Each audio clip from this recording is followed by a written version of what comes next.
Igbo mụrụ nze m ọzọ birikwa n'o. O nwere okwu mmadụ tụnyere gbasara ihe onyonyo m mere ụbọchị ole na ole gara aga. Ọ sịrị na m kwuru na oyibo abaghị uru. Kpochaa ntị gị nke ọma. O nweghị mgbe m jiri kwuo otu ahụ.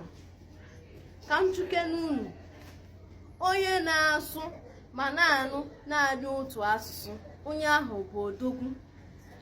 Onye bụ odogwu bụ onye jidesiri olu nne ya aka ike, oyibo kpọrọ mother tongue, wee bịa tụkwasịzie ya asụsụ ọzọ dịka oyibo. Mụ onwe m ejighị oyibo eyi m egwu, ejighịkwa igbo eyi m egwu.